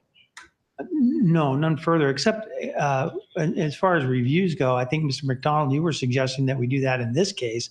I don't have a guardian ad litem on board in the domestic matter. My suggestion was to do it in this case, and just this might be helpful information related to that. My understanding is that the parents are supposed to be getting those assessments done. I think DCFS has given them a deadline of May 27th, but those assessments could get done sooner. But that gives you kind of an idea of where things are. But there's no, you said you were reluctant to say on the record what the services plan was. I'd be interested in knowing what that was. So what I'll tell you is But that it is. Yeah. what DCFS is asking the parents to do is a DV assessment and mental health assessments, and then follow the recommendations. So that's sort of what the plan is going to be. We don't know what those recommendations are because the assessments haven't We been know done how yet. far along they are in that process. So when we'll get those assessment reports back. So again, the first step is having the assessments done, and DCFS has given them a deadline of May 27th. May 27th. That's a while out. Okay. They could get them sooner. That's sort of DCFS's, at least from my conversations with the caseworker, All right. that's what's supposed to happen. And if it doesn't happen, then I assume DCFS can't always file juvenile court petition. Okay. All right. All right. Anything else before I go to Mr. Swinyer? That's it, Your Honor. Thank you. Okay. All right. Only one point on the protective order, Your Honor, because it's been requested by counsel that a protective order is entered against Taylor, not Dakota, because Dakota doesn't need one against him. I do feel, again, setting aside all the domestic violence claims that my client has made against Mr. Mortensen and going to that question of need, does she really need a protective order from him? Does he need to have one entered against him? If we just look at this cycle and how long it's been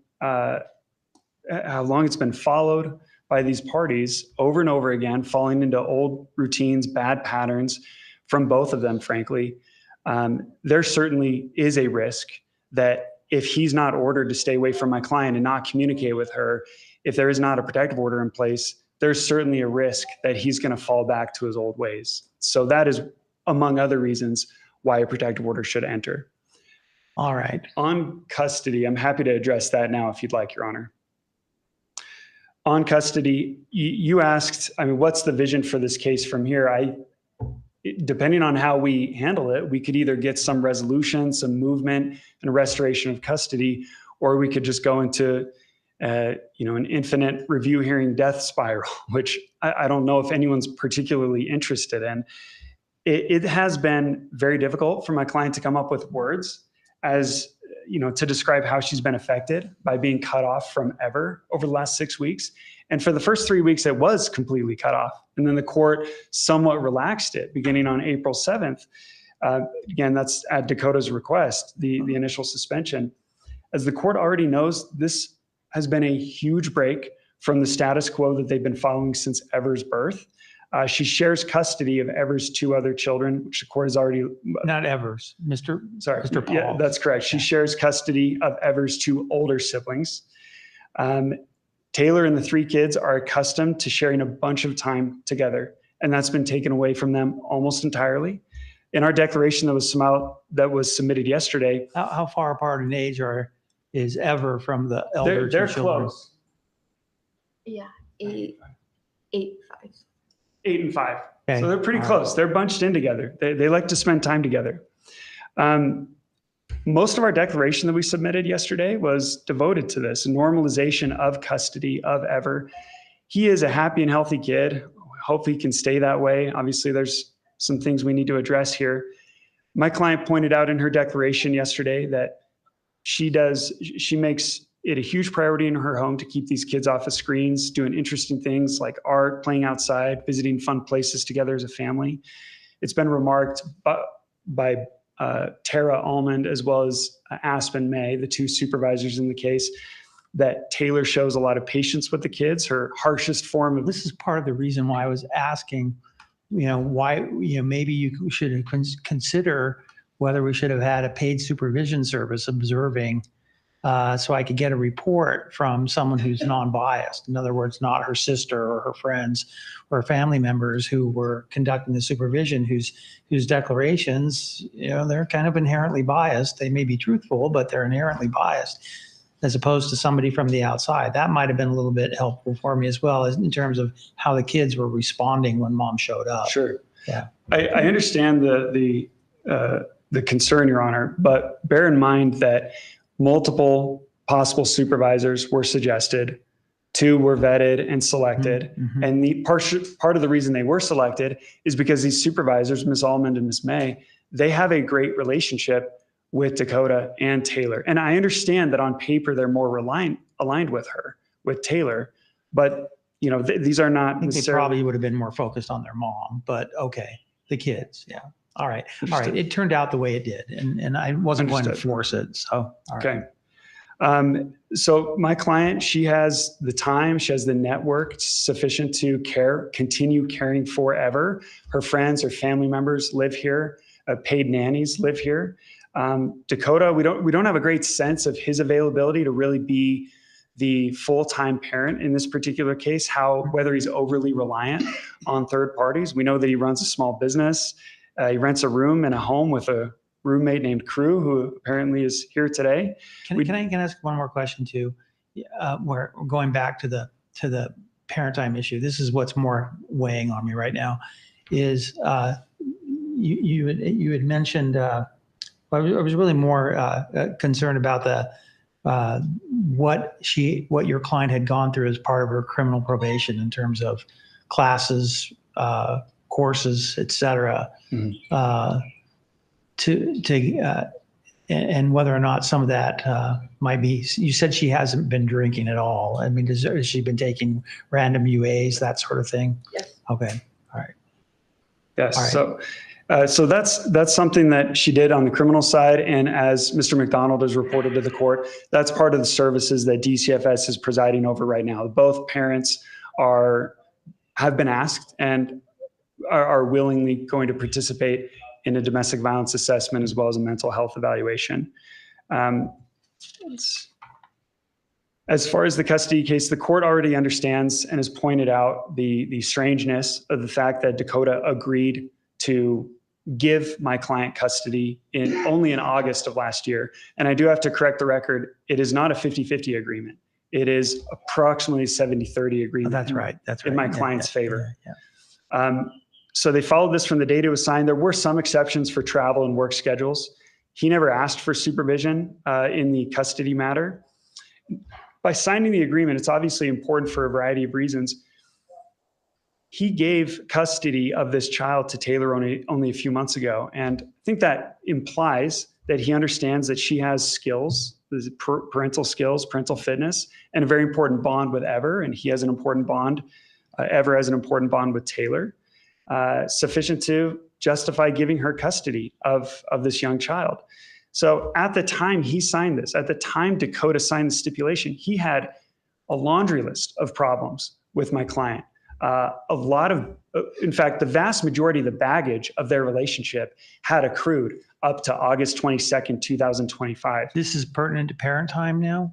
I think so, because again, it does go to what's going on in his head. And so I'll get to my point right now, Your Honor. If he thought, this goes to the question of where is Taylor's anger directed? If Dakota thought that Taylor's anger could be directed at the children, if Dakota's not present, specifically Ever, if Dakota's not present, he would not have signed this agreement giving her custody of Ever. Well, let me ask Mr. Hall just for 1 second here. You made reference to, I think, CCW. That's correct, Your Honor. Guidelines. That's Can you elaborate on that a little Court bit? of Appeals, State of Utah, In Ray CCW. NRA CCW 2019, our Court of Appeals. Okay.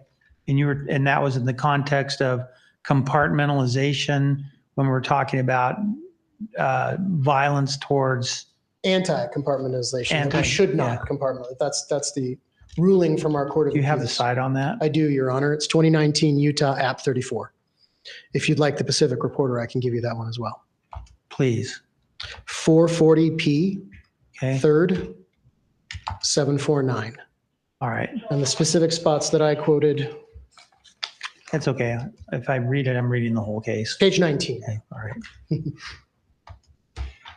All right, you can keep going. Thanks. And I only need another moment, Your Honor. Okay.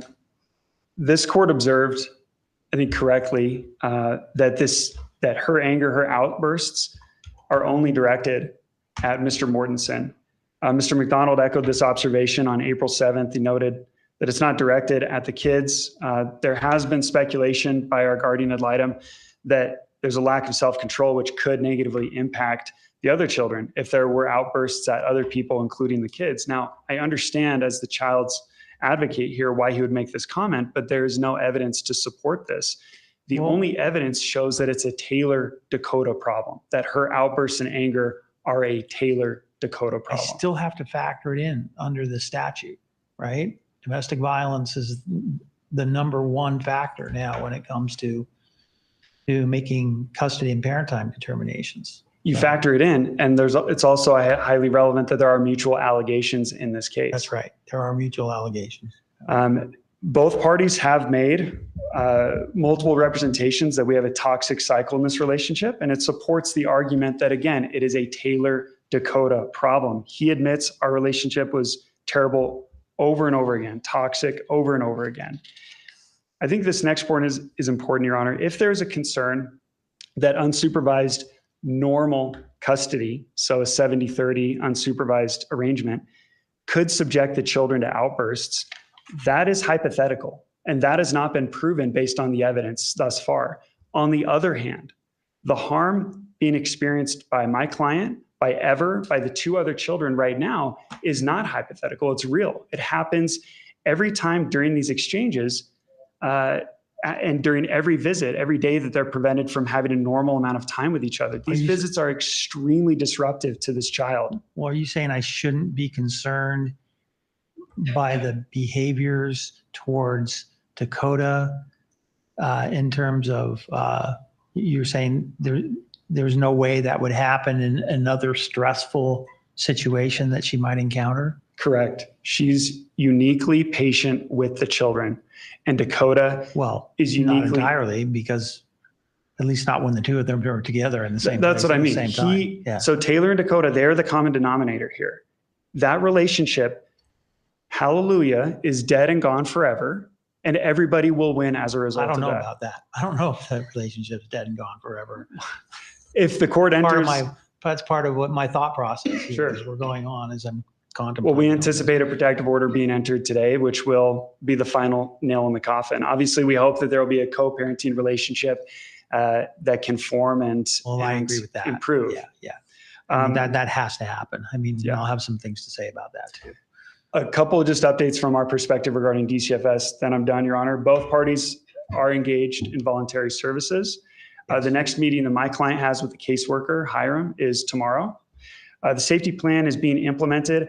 I don't know any details beyond what Mr. McDonald has already said. I expect those shortly. And so my office... Sure. Didn't the parties receive copies of the safety plan? I think that's forthcoming. And right now we just have the initial... They usually sign off on it. You signed a safety plan? No, my understanding from what Hiram has told me, the caseworker, is that will be entered into tomorrow. All right. He's meeting with her tomorrow. When was the case closure on this? When did the report? I don't have the exact date, but CPS closed their case, I would say it was shortly after we were here last time, around. And I never got the written report. All right. I don't know if they would have, Your Honor, I think that they generally only submit written reports if there's physical abuse that's alleged. I see. Protective. Okay. All right. Okay. Couple more points, Your Honor. Both parties have been asked to do the assessments. Neither has started this. My client, we got from the caseworker today a referral, and so we're going to be reaching out and getting that underway. Okay. Also, she already has made, and they have already made some adjustments that are helping the situation. She's trying to take accountability and move on. She has been working. In what way? She's been working with a therapist. She'll continue to do so. I don't have anything from the therapist yet. That's right? correct. Okay. And is there a DV component to the therapeutic intervention here? You can ask my client, Your Honor.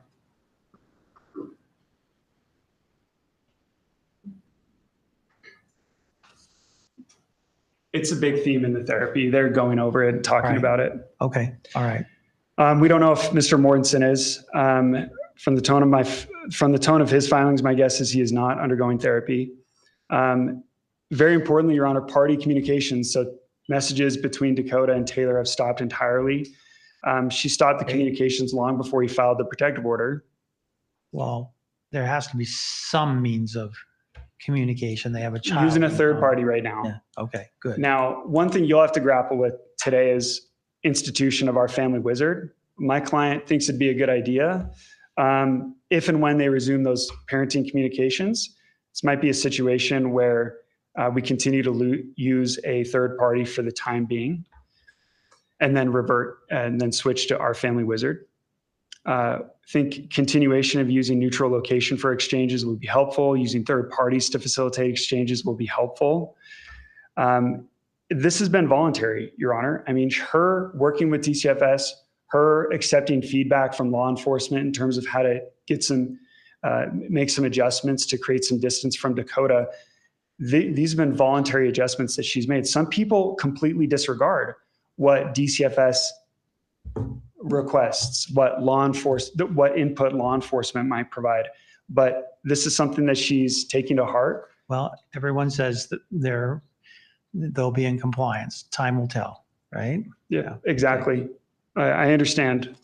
So at this point, again, we are asking for restoration of that custody arrangement that they agreed to in August. I'll just close with saying these visits, the back and forth, the abrupt end to these short exchanges with Ever and Taylor are excruciating for both Taylor, Ever, and these two other kiddos. I just don't have an independent report. I think that's your client reporting to you, right? As well as the supervisors, but also I think it's a pretty reasonable assumption to make that a 2-year-old child seeing his custodial parent after 3 weeks absence is going through a lot of confusion right now. Different kids are different. Some are more resilient, some are more adaptive, but yeah, I understand what you're saying. Yeah, understood. Thank you. And I do have to address that speculation counsel made. My client is seeing a therapist. He is? He is. All right. Well, let me go ahead and make some recommendations, but I may defer other portions of this. And I have to be honest, I've struggled far more with the parent time aspect of this than the protective order aspect of it. I think there's been, let me just address first this notion of passage of time and filing later on. The statute's pretty clear about that in the sense of passage of time alone not being a basis for denial of a request for a protective order. And I've seen this come up in multiple cases. And typically when I look at that language and I look at the cases where I've seen requests for entry of orders long after the incident occurred, it would be something in the nature perhaps of the context where there was an incident that led to criminal charges being filed. Somebody goes to prison. There's a protective order perhaps out of the criminal case that's in play. And then years later, they're being released. And now the request for the protective order comes in because of because now that level of fear comes back to the surface as the perpetrator is being released from prison. I do have some issues when we talk about lapse of time and whether or not it's okay just to say, okay, I'll just hold on to that and use it when I need it.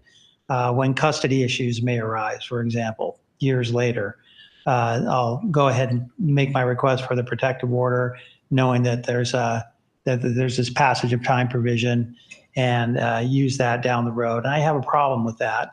But when I thought about it in this case, my part of what I thought was, well, if that was the case, there was a stipulation for there was a stipulation for parent time, really, that effectively would have resulted in Taylor having the majority of the time. So if he was going to do that, there was certainly plenty there for him to do it before the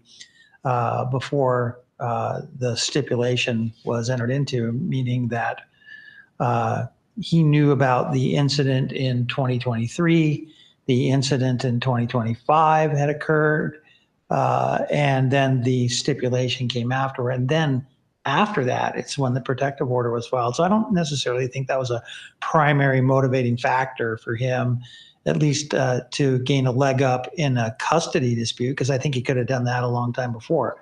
That's not to say that I don't have some problems with the reasons why this was filed, or that I don't have some concerns about his conduct too. Both counsel referred to it. This has been a very toxic relationship. It's beyond the pale in a lot of ways, the toxicity here. And I've had some thoughts about this, about what's this dynamic that we're seeing here. And I think that what I've seen from the evidence, even post last hearing, some of it was before the last hearing, some of it was after, was in some there seems to be a continuing attraction that they have for each other, whether it's physical, whether it's the thrill of the two of them, being a part of making themselves celebrities. There seems to be this attraction that they continue to have for each other. Each of them have been texting each other, wanting to get together for physical relationship, to continue on to the physical relationship. In some cases, she's invited him over. He said okay. In other cases, he wants to come over, and she lets him in. And the problem is that the two of them can't be together in the same place at the same time for very long before it starts to turn violent. And that's part of the problem, that I am very concerned. And I think I just have to say it. This is not anything that I don't say in a lot of other cases, which is that you guys have to figure out a lot here. You have to figure out how to function as co-parents. This has been dysfunctional. This is a lifelong proposition between the two of you. You're going to be, you're linked together for the remainder of your lives. You're going to be the grandparents of the same grandkids someday. You'll be their same graduations, their same weddings. You're modeling right now how you deal with conflict to a 2-year-old. This can affect this child when the child grows up and becomes an adult, and is in his own personal relationships as well. When we talk about cycles, this is part of your legacy. This is a legacy of violence being passed on from perhaps generation to generation. I don't know. I'm not familiar with your childhoods, but it's certainly concerning all the way around.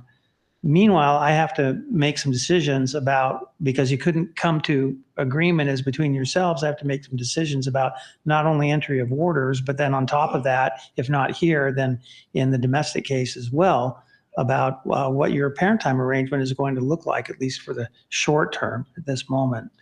I think there's some merit to both of their arguments about their bases for protective orders. I certainly think it's an easier call with respect to Dakota's request for a protective order. The video evidence is really overwhelming, and in terms of the elements that go into that give rise to the basis for the entry of a protective order. At the same time, I think there's also evidence, and I'm finding, at least with respect to the May of 2025 incident, that while the bruising, the injuries that Taylor suffered, it's certainly possible that some of these injuries could have been the product of self-defense, but I'm not finding that it's probable. I'm finding that there's been violence that's occurred both ways between these parties. Now, the difference, I think, is that with Taylor, is that her conduct is more reactive. That Dakota knows, and I think that she had indicated this in her paperwork as well, is that he knows how to, and I alluded to it at the first hearing a little bit as well. Knows what to do to get under her skin, so to speak, and she reacts. She gives him the reaction that I don't know if he's necessarily looking for it, but she certainly gives the reaction. I I'm certainly a little bit, I take some issue with his representations, with Dakota's representations, that his entire motive behind all this was simply to break the violence, the cycle of violence. I think first of all, there's a little bit of conflation between when the parties refer to the cycle. Certainly there's been a recurrence of incidences between this party, but it's not necessarily, and maybe in some respects it is, when we're talking about the cycle of domestic violence. All right, an incident occurs, then there's sorrow, apologetic, promises to make changes. Then there's this honeymoon period, where they're trying to work things out. Then the tension builds again. There's another incident, and then it's all happens again. I'm just not necessarily persuaded that all of this had to do with child protection.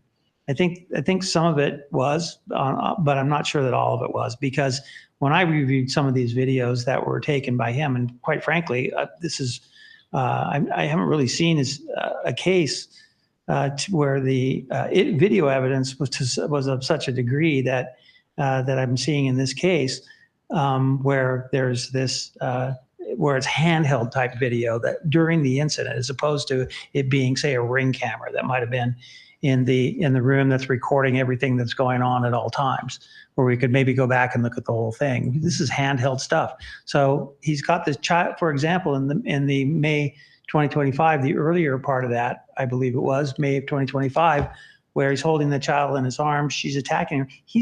I didn't view the video as him trying to leave and get the child out of there.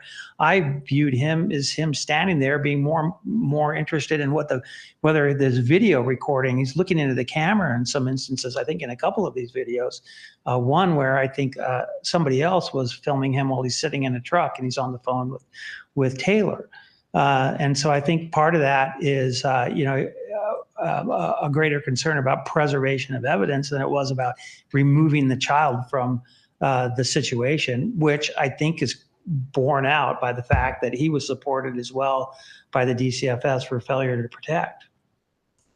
So that's so as far as Taylor goes, I mean, I think the nature of her conduct is really reactive and the kind of this inability to control emotions. I think his conduct really is more, well, how shall we say, give me 1 second here.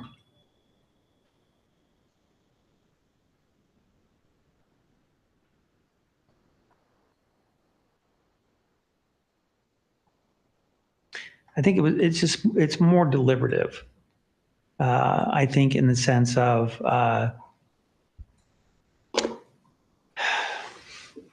subtle, maybe is one way to put it. I think that there is some manipulation. I do think that there is some obsession. I think there may be obsession that they may have with each other as well. But certainly I have some issues when I see the photographs of the evidence that he asserts it's more probable occurred through was the result of self-defense. I don't feel that's necessarily the case. I think it's more probable that he caused these injuries to Taylor, and I do think she's met her burden as well. And I do think it's important that there be mutual orders as well. They need to stay away from each other. Part of my concerns and my thought process as I go through this is I'm wary when it comes to the supervision aspect of it, although I'm not going to make a decision on that right now, that if I'm continuing to supervise Taylor's parent time, I'm wary that Dakota may actually try to use that as a way to manipulate and control her. I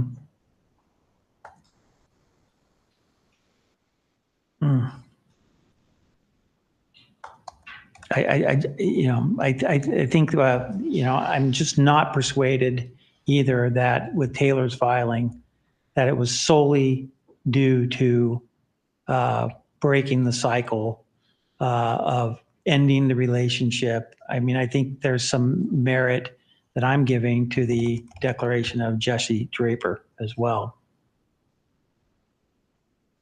At the same time, I don't think there's an extreme power imbalance between the two of them. I don't think necessarily that Dakota was exercising some kind of necessarily like blackmail, because there's several references where she was inviting him over to her home as well. She shouldn't have been inviting him over. He shouldn't have been going over. And I am just concerned that if I don't order both of them to stay away from each other, that there's going to be some additional problems that aren't contemplated at this, that may not be contemplated. I don't know what to say in terms of what happens when there's mutual protective orders and they find themselves at the same restaurant or at the same bar or whatever the case may be, hopefully not bars at this point. And you're both potentially being subjected to criminal charges if there's a violation of these protective orders.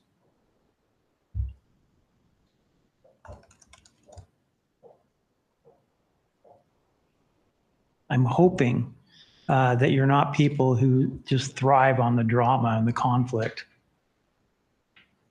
You've got to put your child first and shield the child from this conflict. All right, so my recommendation is going to be mutual protective orders. I want there to be 100-foot stay away for each of their orders. I'm going to leave the current order in place. I need to think a little bit more about this lifting of supervision. I have mixed feelings about it. On the one hand, I do have some concerns that if Taylor is in a stressful situation, she has not demonstrated an ability to control her emotions. But as I also said, that seems to have only happened when she's been in the same vicinity with Dakota. And like I said, I'm wary about the supervision aspect. The court, I guess I should say this, the court would have the regardless of what either party may want, the court would have the ability to lift the supervision at any time. I do think there may be some benefit in waiting to see what's coming out of the assessments that have been ordered from the safety plan. I think there's some benefit there, but I'm also contemplating additional time as well.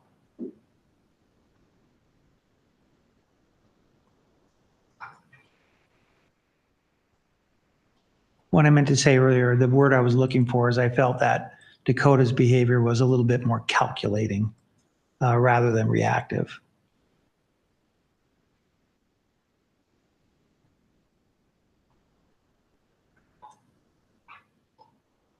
All right, so I'm going to take under advisement the issue of parent time.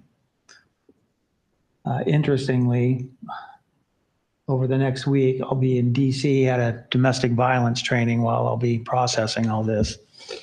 So I'll have a written recommendation for you by no later, I'm hoping, than the 11th of May at the latest.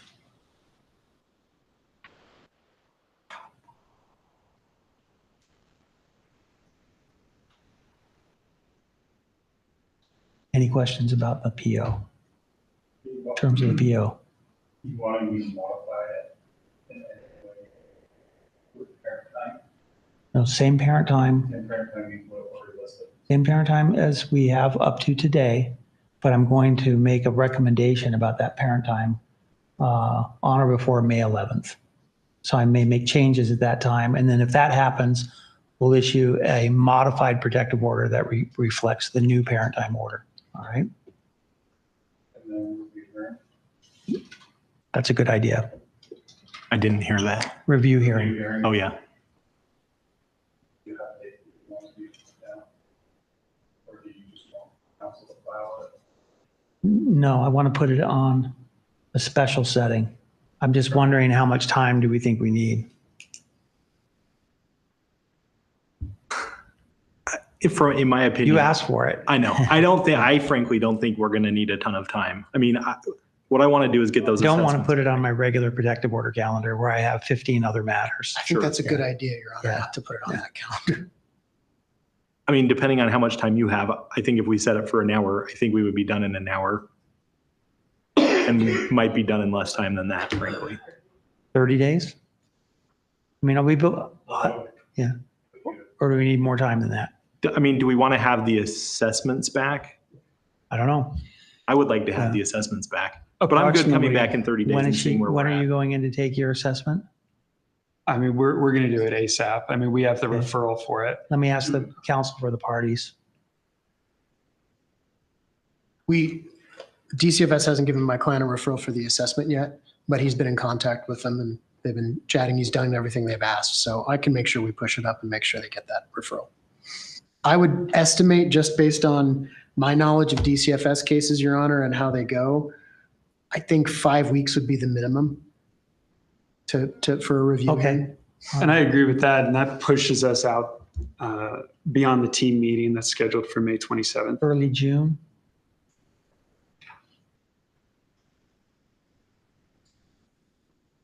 And I do want to work with both of you to try to restore this to some sense of normalcy. I really do. I just think right now you two need to stay away from each other, and there needs to be orders that will, result in consequences if you attempt to try to engage each other. Because I still think you have this attraction to each other, physical or otherwise.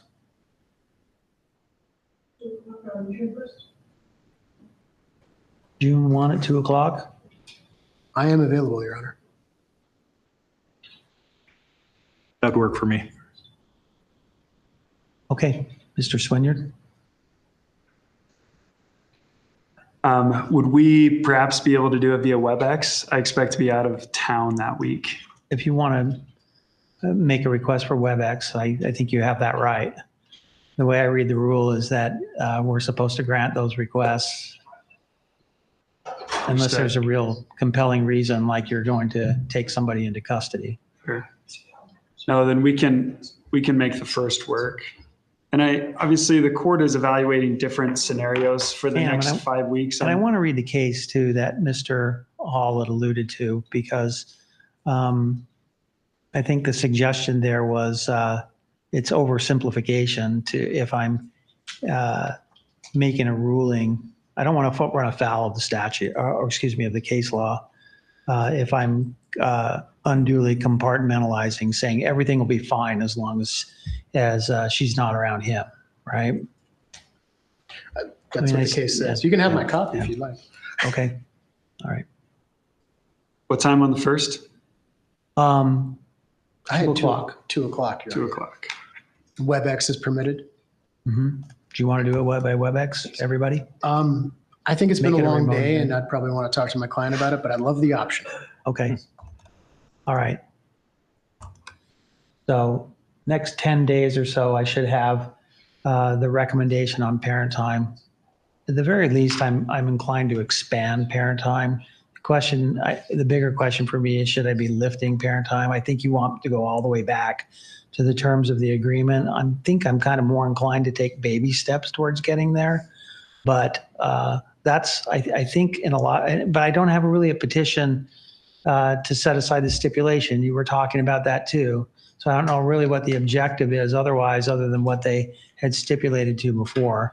If that motion's filed, that might change. There may be differing objectives there, but where they've already reached an agreement, typically when I'm restricting parent time, I'm trying to work back to where they were before, unless there's ordinarily a petition to modify. Yeah. That was why I mentioned it, Yeah, Your Honor, yeah. is that I'm more than happy to mediate and work through something and not just file a motion to set aside. Please do. What I don't want to have happen is within the next, few days, and I'll happy to discuss it with Mr. Sweeney, to have just final documents filed and I have to rush one in. That's all. Okay. All right.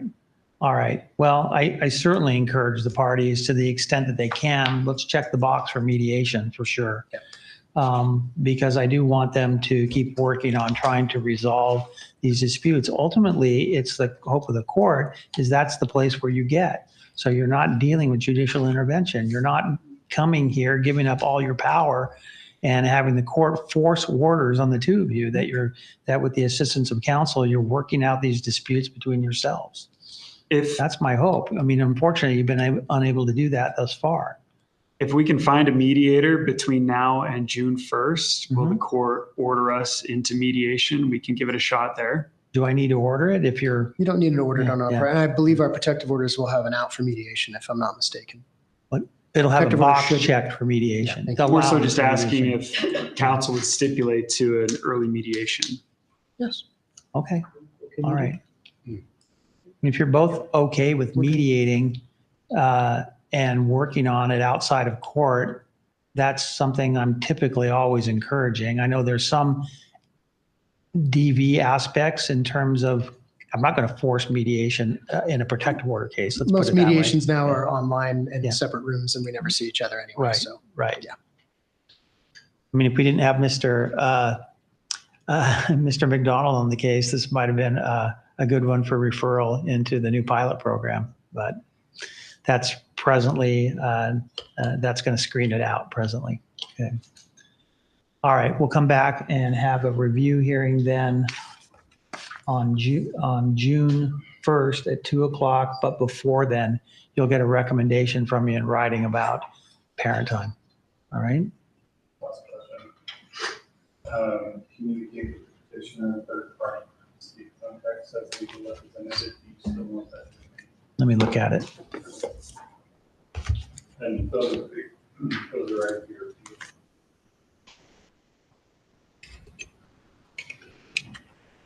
it does create, don't want to speak for Mr. Swinyard, but it does create a little bit of a, I guess, chore for attorneys to figure out the parent time schedule week to week.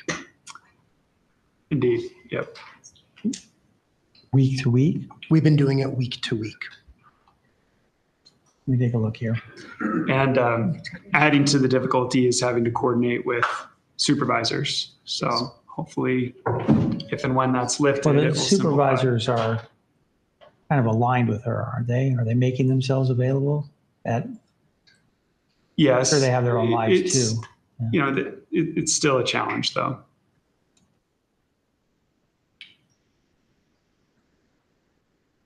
How many do we have? 2 currently. 2? Did you want to expand that? Is that what we were talking about?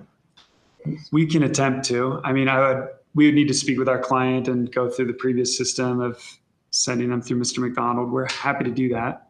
I mean, I hate mentioning professional agency, but I believe there's some professional agencies that can at least coordinate. Or we could use, well, I don't know if our family wizards just yet. Right. I So- agree. That we don't have a third-party intermediary for communicating, or they just did that on their own? No, we've been doing it through council, which is Through not council. sustainable. I don't think that's a role you want to play necessarily, is it? Wasn't going to say it, but yes. Well, I'm okay if the supervisors want, I mean, if you're arranging through parent time, arranging supervised parent time at least, that's going to have to be at a time that's where the supervisor's available. Can the supervisor act as the third party intermediator for making parent time arrangements? We could, but when we have affidavits filed in cases against my client, it adds to that bias. It does, concern. If doesn't we could it? have someone that's neutral, would be excellent. Parents of each of them? Are they hostile towards each other as well? The two sets of grandparents? I don't believe so.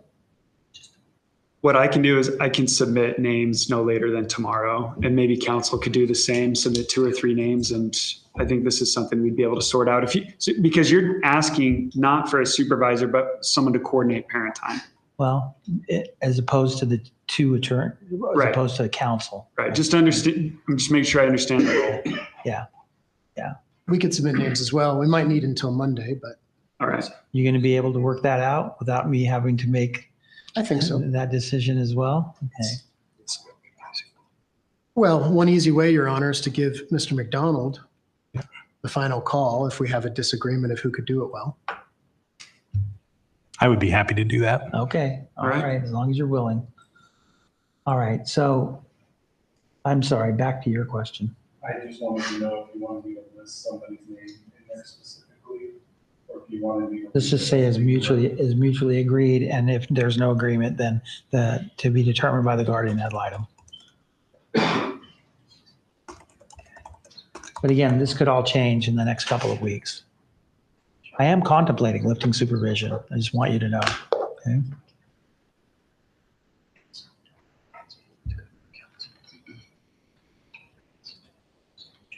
Okay, anything else from council?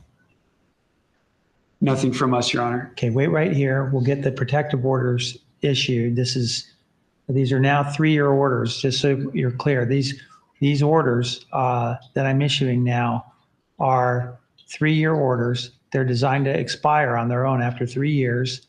They're not criminal orders. That doesn't result in a criminal record. It does go out on a database though. So if there's an incident that occurs, the police show up, they can run and see that there's a protective order in place, arrests can be made, charges can be filed. First time around, it's a Class A misdemeanor. Subsequent times for violations, 3rd-degree felonies. I'm really intent on trying to keep the two of you away from each other for now. All right. And then later on, as hopefully the dust settles, we can perhaps scale some of that back a bit. All right. I just think that's what's best for your child as well. That the two of you not be in the same place at the same time with each other. I mean, all of the evidence seems to suggest that's a bad idea. Sorry, last question. We have council hall. Who's, Mr. Swinyard? I mean, Mr. Mortensen's other. It's Daniela with Diaz. Oh, yeah. Joel Kittrell, Kittrell.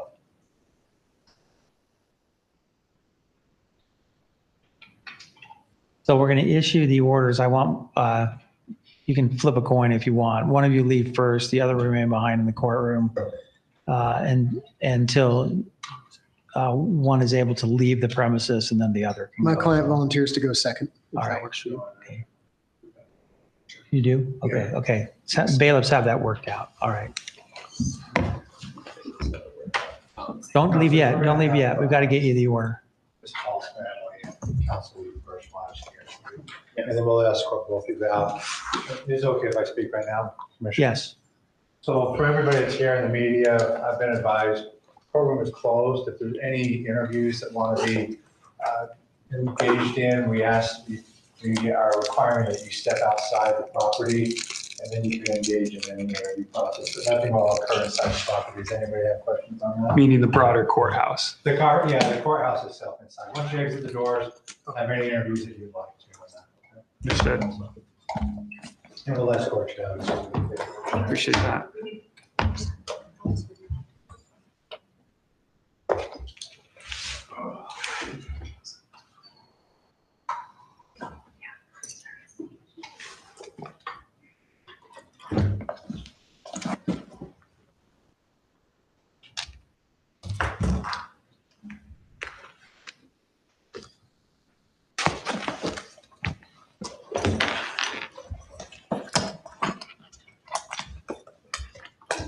Paperwork. 9071.